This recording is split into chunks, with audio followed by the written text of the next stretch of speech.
kieruje się talentem danego pianisty.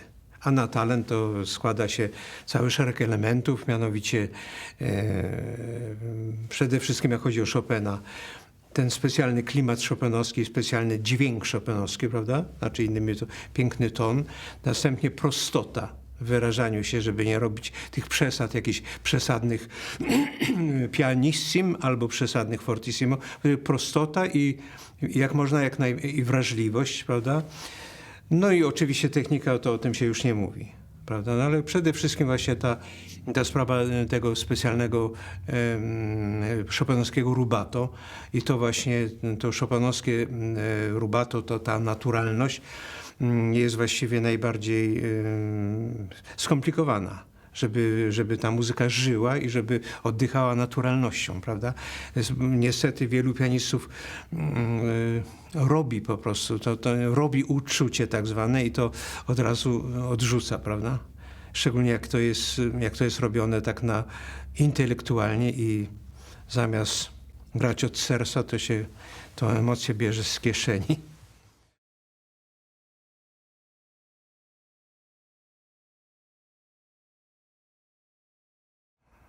Ja myślę, że każdy jest trochę subiektywny, każdy bierze ze swojego punktu widzenia, prawda? Ale ja myślę, że bardzo ważna sprawa, jak chodzi o ocenę chopinowskich produkcji, jest właściwie właśnie ważna, żeby przede wszystkim oceniać emocjonalnie. To znaczy nie myśleć tak specjalnie o tekście.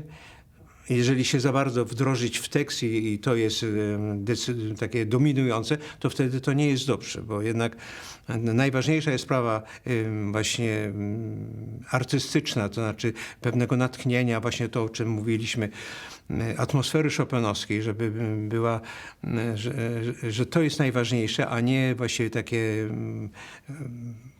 trzymanie się tekstu jako Hauptsache, znaczy jako najważniejsze coś. No?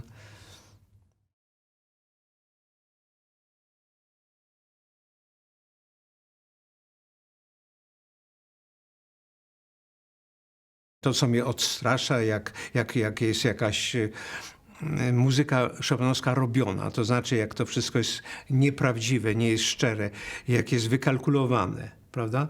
Więc to jest sprawa, która albo są jakieś brutalne fortissima, albo niesamowite jakieś spięcia między pianistą, a potem nagłe zrywy do fortissima, nieuzasadnione właściwie, prawda?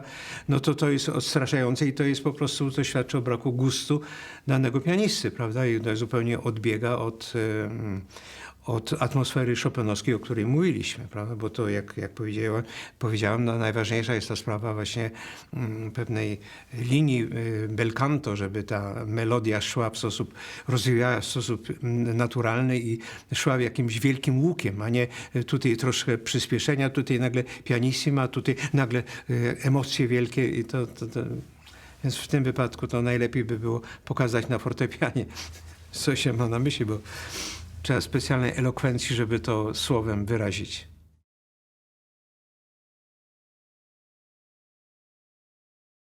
Najtrudniejsze, może, tak z mojego punktu widzenia, patrząc teraz na te dni, które spędziliśmy, to była ta sprawa trudna, że ciągle właściwie szły te same utwory. No i długość, prawda, jak było 14 pianistów na jeden dzień, to było trudne, prawda? Było trochę męczące, prawda? No ale to jest właśnie konkurs.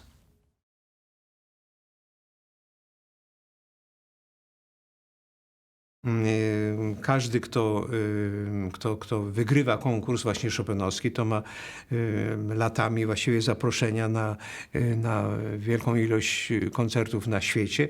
No i tak samo w zasadzie też ma możliwość nagrania na dobrych płytowych firmach właśnie chopinowski repertuar. I nie tylko chopinowski, jak to się rozwija, prawda?